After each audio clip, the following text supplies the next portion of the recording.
There was a time when a man's word meant everything. When a husband looked at his wife and said, "I will always take care of you," and she never had to wonder if he meant it. But when cancer took Robert Coleman at the age of 51, his wife Grace was left with 3 children, a mountain of hospital bills, and a promise from her dying husband that she did not understand until she was standing on the Family Feud stage, tears streaming down her face, and Steve Harvey looked her dead in the eyes and said 4 words that would change her life forever. "Turn around right now." What was waiting behind her was something Robert had been planning for months before he died. And when Grace finally saw it, she collapsed. 200 people in that studio were on their feet, sobbing. This is the story of a love that refused to end even after death.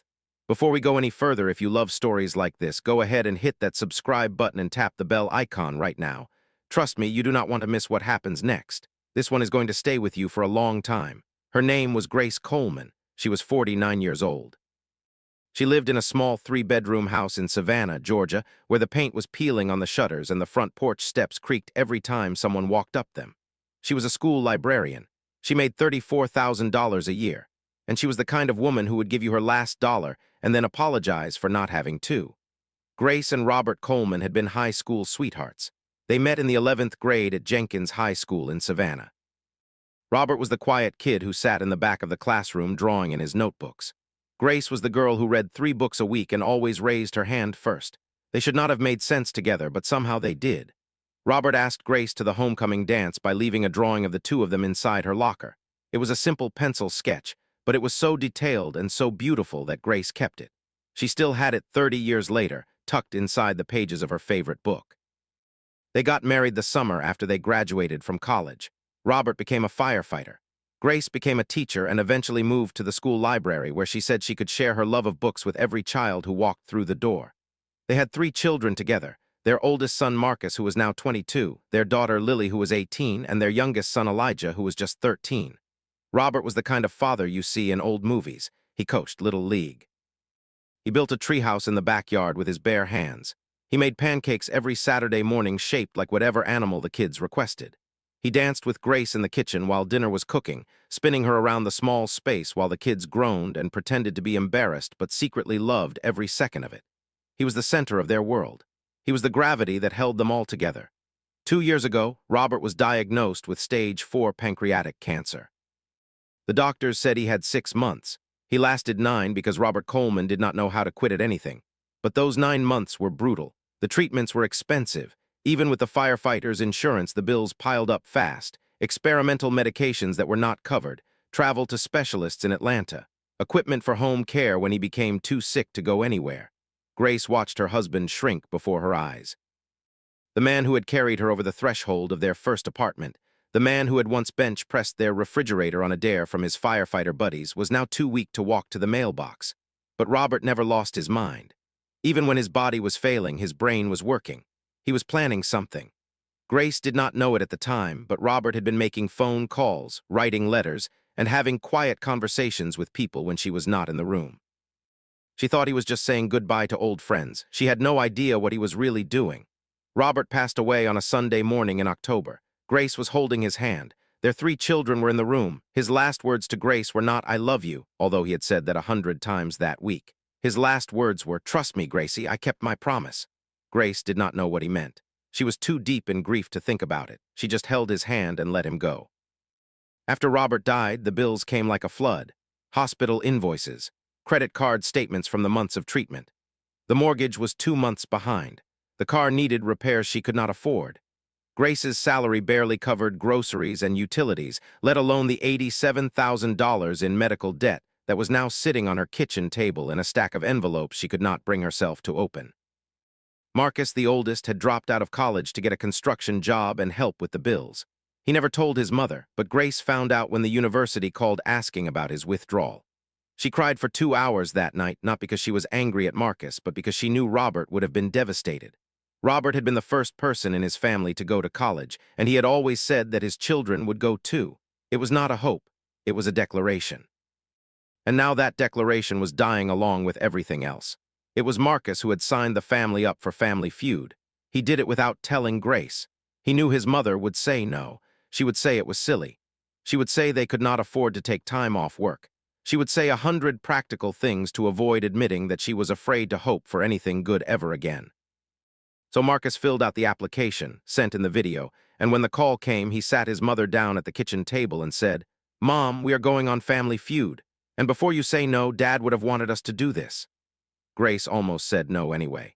But then Elijah, the youngest, who had barely spoken since his father's funeral, looked up from his homework and said, "Dad always said we should take every chance life gives us." It was the most words Elijah had strung together in months.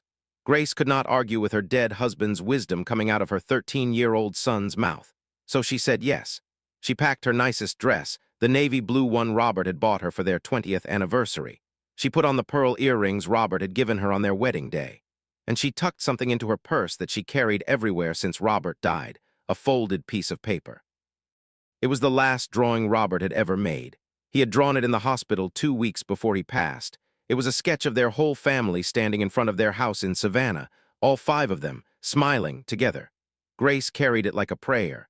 The Coleman family took their places on the Family Feud stage. Grace stood at the front with Marcus on her right and Lily on her left. Behind them were Elijah and Grace's sister-in-law Paula, Robert's older sister, who had driven up from Jacksonville to be part of the team. They were facing the Henderson family from Nashville, a group of cousins who were loud and funny and clearly having the time of their lives. The Colemans were quieter.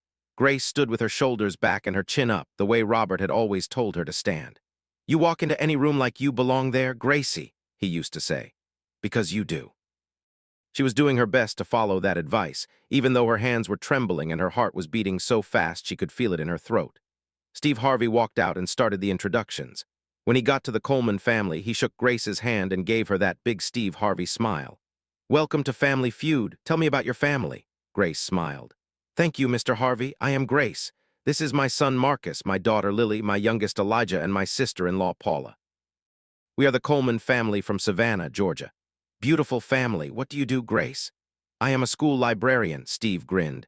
"A librarian? I love that. You know, I should spend more time in the library. Might learn something." The audience laughed. Grace laughed too, and for a moment the weight on her shoulders seemed to lighten just a little. The game started and the Colemans were competitive right from the beginning. Marcus was sharp and fast with his answers. Lily had a natural charm that the audience loved. Even Elijah, who had been so quiet for months, got caught up in the energy and started shouting out answers with a fire in his eyes that made Grace tear up a little. During a break between rounds, Steve came over to chat. He had a habit of doing this when he sensed there was a story behind a family, and the Colemans had story written all over them. "Grace, I notice you keep touching those pearl earrings. They special." Grace's hand went to her ear. "My husband gave these to me on our wedding day, 25 years ago." "Where is your husband tonight? He didn't want to come play." The studio got quiet. Grace's smile faded but did not disappear entirely. She was too strong for that. "My husband Robert passed away 10 months ago, cancer." Steve's whole body language changed. He stepped closer. "I am so sorry, Grace." "Thank you. He was a firefighter. He was the bravest man I ever knew." "He fought that cancer the same way he fought fires, head on, never backing down." She paused. "He did not win that fight, but he never stopped trying." Marcus put his arm around his mother. Lily wiped her eyes. Elijah stared at the floor. Paula, Robert's sister, pressed her hand to her heart. Steve took a moment. "Your husband sounds like a great man. He was the best man, Mr. Harvey. Everything we are is because of him." Steve nodded slowly and walked back to his podium. But you could see it in his face. Something was building. He knew something the Coleman family did not. To the final round, and it was Marcus who delivered the winning answer. When Steve announced they were going to fast money, the family erupted. Grace hugged Marcus so hard she nearly knocked him over. Lily screamed. Elijah actually jumped up and down, and for the first time since Robert's death, he looked like a kid again instead of a boy carrying a grown man's grief. During the transition, one of the backstage cameras caught a quiet moment. Grace had stepped to the side and pulled the folded drawing out of her purse. She unfolded it carefully, looked at Robert's sketch of their family, and whispered, "We are doing it, baby. We are right here." Then she kissed the paper, folded it back up, and put it away. She did not know anyone had seen her, but the camera saw, and that footage would later become one of the most shared clips from the entire episode. Marcus went first for fast money and scored 134 points. Strong, really strong. That meant Grace needed just 66 points to win $20,000. When a producer asked Grace off camera what the money would mean, she did not talk about vacations or luxuries. She said, "It means my son Marcus can go back to college. He dropped out to help pay his father's medical bills. That money would put him back in school. That is all I want." The producer made a phone call. Just like with the previous families who had stood on this stage with real need in their hearts, that phone call set something in motion that Grace could not have imagined. Grace took her position at the fast money podium. Steve looked at her. "Grace, you need 66 points. Your son gave you a great start. Are you ready?" Grace touched her pearl earrings one more time. Then she touched the spot over her heart where Robert's drawing sat folded in her dress pocket. "I am ready, Mr. Harvey. My husband is with me." Steve's eyes softened. "Yes, he is. 20 seconds on the clock. Here we go." The questions came fast. "Name something a wife misses most about her husband." Grace's voice cracked, but she answered immediately. "His laugh." "Name the most important thing a parent can give a child." "Time." "Name a place where families make their best memories." "The kitchen." "Name something you would save first in a fire." "Photographs." "A promise that should never be broken." "I will always take care of you." The buzzer sounded. Grace stood perfectly still. Her eyes were closed. Her lips were moving in a silent prayer. The audience could feel the weight of every single one of those answers. Those were not game show responses. Those were pieces of a widow's heart spoken out loud on national television. Steve started the reveal. "You said his laugh for something a wife misses most about her husband. Survey says." Number one answer. 41 points. Grace's hand went to her mouth. The audience cheered. "Time for the most important thing a parent can give a child." Number one answer, 32 points. Grace started shaking, 2 number ones in a row. "The kitchen for where families make their best memories." Number two answer, 19 points. Grace now had 92 points. Combined with Marcus's 134, they were at 226. They had already won, but there were still 2 answers to reveal. "Photographs for something you would save first in a fire." Steve paused. Number one answer, 36 points. The audience was going wild, but Steve held up his hand. He wanted everyone to hear the last one. "Grace, you said I will always take care of you for a promise that should never be broken." Steve's voice was barely above a whisper now. "Survey says." Number one answer, 44 points. The final score flashed on the screen. Grace had scored 172 points. Combined total, 306. One of the highest fast money scores in the show's history. But Grace did not look at the scoreboard. She did not see the number. Because the moment that last answer was revealed, something inside her broke open.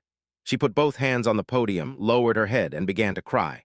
Not the gentle, dignified kind of crying she had been doing for 10 months at church services and parent-teacher conferences and late nights at the kitchen table.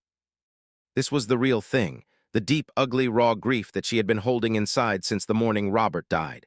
It came out of her in waves, and she could not stop it. Marcus ran to her. Lily ran to her. Elijah ran to her. Paula wrapped her arms around all of them.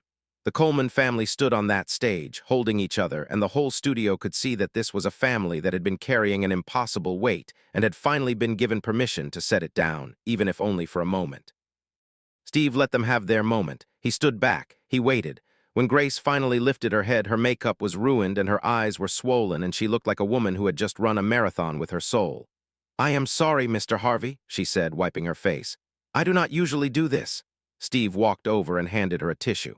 "Grace, do not you dare apologize.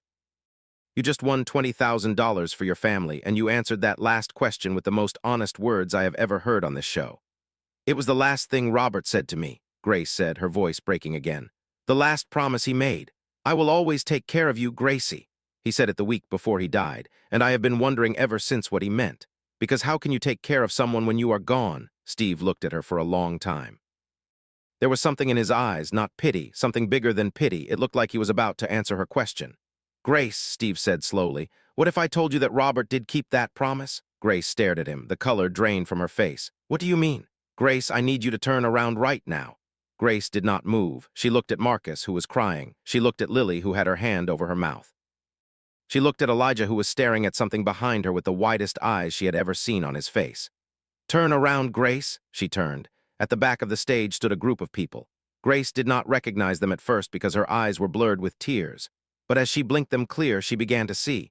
There were firefighters, 12 of them, all in full dress uniform, Robert's company, the men and women he had worked with for 22 years.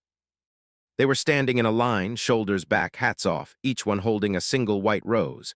And in front of them on a large easel was a painting. Not a photograph, a painting. It was enormous, at least 4 feet tall, and it was a portrait of the Coleman family. All 5 of them, Grace, Robert, Marcus, Lily, Elijah, standing in front of their house in Savannah with the peeling paint and the creaky porch steps. It was the exact image from Robert's final drawing, the one Grace carried in her pocket but rendered in full color in oil paint by a professional artist. Every detail was perfect. The way Robert's arm wrapped around Grace's waist, the way Marcus stood tall beside his father, the way Lily leaned into her mother, the way Elijah sat cross-legged on the porch steps with a book in his lap. Even the old oak tree in the front yard was there. Grace's knees buckled. Marcus caught her. She stared at the painting and then she screamed. Not a scream of fear, a scream of recognition, because she knew instantly what this was. "That is his drawing," she gasped. "That is Robert's drawing. How is this here?" Steve walked up beside her. His voice was thick and unsteady. "Grace, 6 months before Robert passed away, he contacted our show. He wrote us a letter. He told us that he was dying and that his biggest fear was not death. His biggest fear was that his family would struggle after he was gone. He asked us to do something for him. And Grace, I need to read you part of that letter." Steve pulled a piece of paper from his jacket. His hands were visibly shaking. The studio was so silent you could hear the air conditioning. Robert wrote, "Dear Mr. Harvey, my name is Robert Coleman. I'm a firefighter and a father and a husband, and I am dying. I have made peace with that. But I cannot make peace with leaving my family without help. My wife Grace is the strongest woman alive, but even the strongest person needs someone to lean on. I am writing this letter because I want to take care of my family one last time. I have enclosed my last drawing. It is a picture of my family the way I want them remembered. Happy. Together. I am asking you, if my family ever makes it onto your show, to please have this drawing turned into a painting and give it to my wife. And please tell her this, Gracie, I kept my promise. I will always take care of you, even from here." Grace collapsed into Marcus's arms. She was crying so hard that her entire body was shaking. Lily fell to her knees. Elijah stood frozen, tears pouring down his face, staring at the painting of his father, but Steve was not done. He folded the letter and put it away. "Grace, Robert did more than write a letter." The months before he died, Robert contacted every firefighter he had ever worked with. He called in every favor he had. He asked his brothers and sisters at the firehouse to look after you and the kids, and they said yes. The captain of Robert's company, a tall man with gray hair and a voice like gravel, stepped forward. His name was Chief Thomas Wright. He cleared his throat and spoke directly to Grace. "Grace, Robert was the best firefighter I ever worked with, and he was an even better man. Before he died, he sat in my office and made me promise that we would not let his family fall through the cracks. So here is what we have done." Chief Wright pulled out an envelope. "The firefighters of Station 17, along with the Savannah Fire Department Benevolent Fund and donations from fire stations across the state of Georgia, have raised enough money to pay off every single one of Robert's medical bills. All $87,000. It is done. You owe nothing." Grace screamed again. She literally screamed. The audience was on their feet, crying, clapping, holding each other, but Chief Wright was not finished. "Robert also asked us to make sure Marcus got back to college, so we have set up a scholarship fund in Robert's name through the Savannah Firefighters Association. Marcus, your tuition is covered. You are going back to school." Marcus, the young man who had given up his future to help carry his family, who had worked construction in the heat to pay bills that should never have been his responsibility, put his face in his hands and wept. Lily grabbed him. Grace grabbed both of them. Paula was holding Elijah, who was crying and saying, "Dad," over and over again, the word muffled against his aunt's shoulder. Steve Harvey was not even pretending to hold it together anymore. Tears were running down his face, and he let them. He walked over to Grace and gently took her hand. "Grace, Robert wrote one more thing in that letter. He wrote, 'Tell Gracie that the pancakes on Saturday are Marcus's job now. Tell Lily to keep dancing because she lights up every room. Tell Elijah to keep reading because the world needs more thinkers. And tell all of them that their daddy loved them more than any fire could ever burn. I will be watching. I will always be watching.'"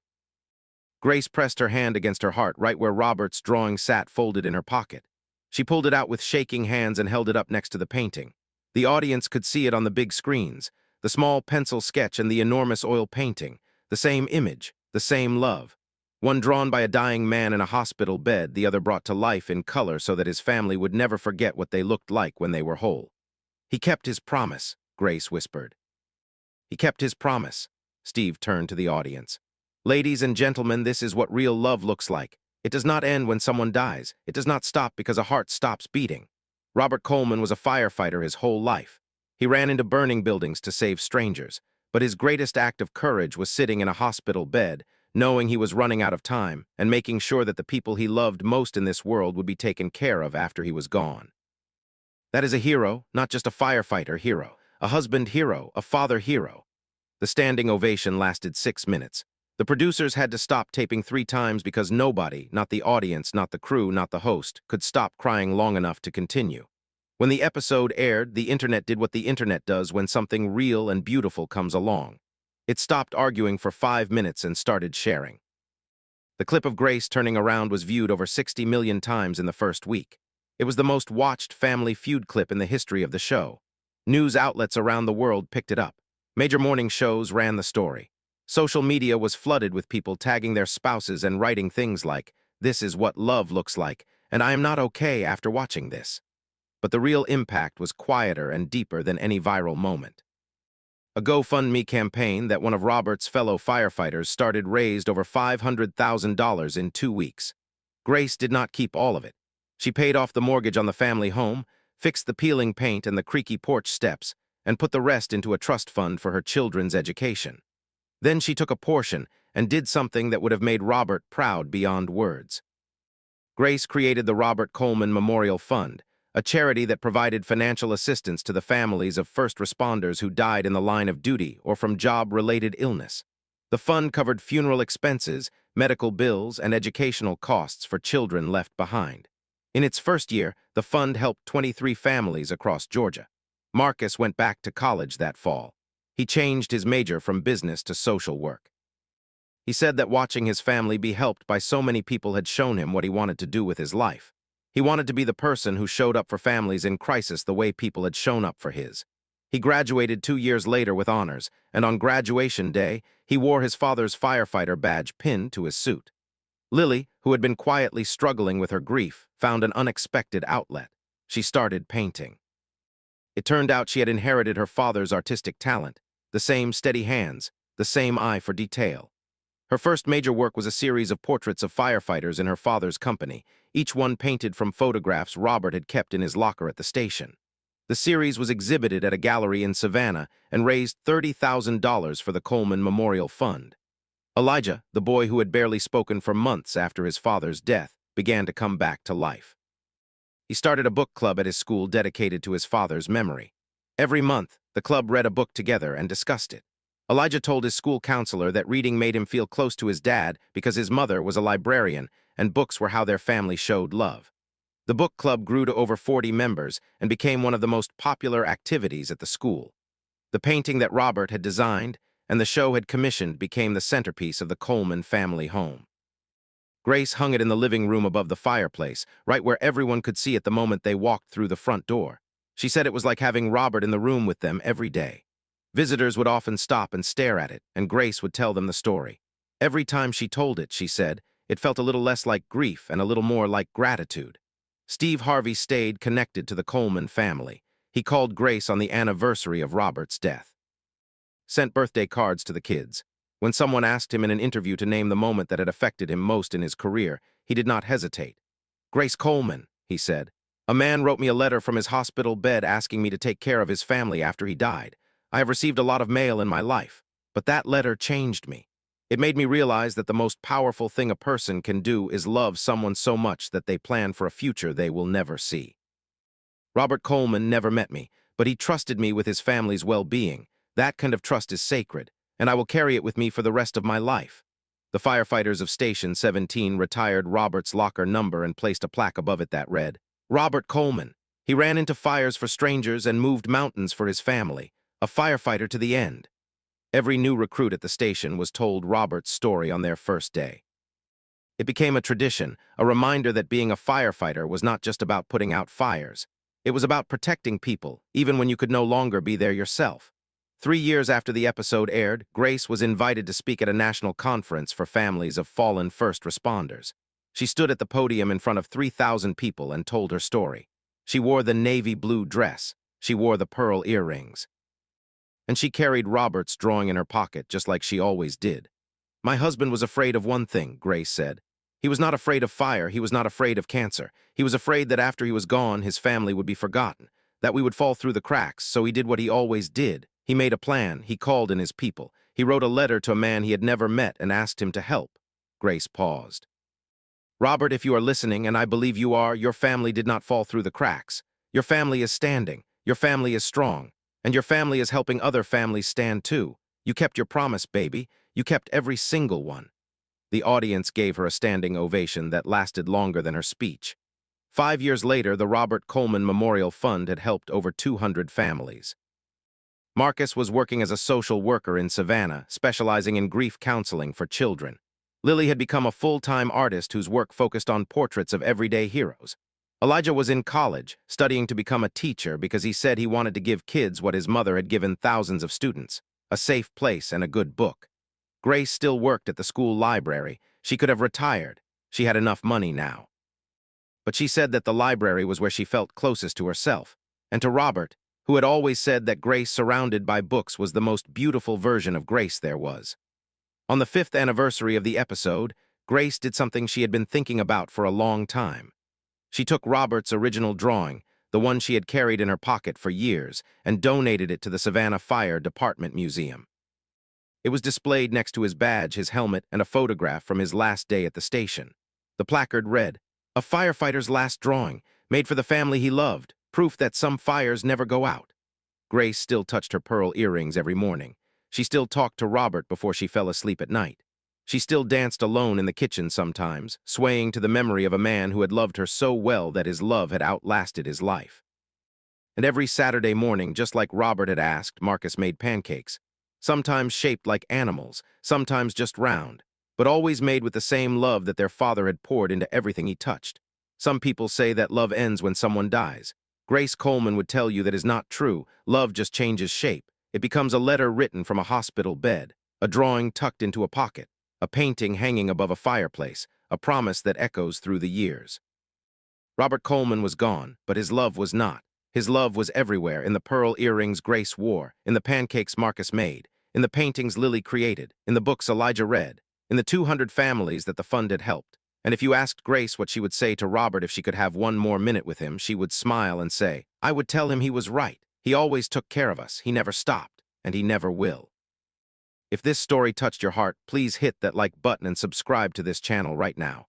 Share this video with someone you love. Send it to your spouse. Send it to your kids. Send it to anyone who needs to be reminded that real love does not have an expiration date. Drop a comment below and tell me, what is the one promise you would make sure to keep no matter what? I read every single comment, and your stories inspire me every day. Until next time, hold your family close.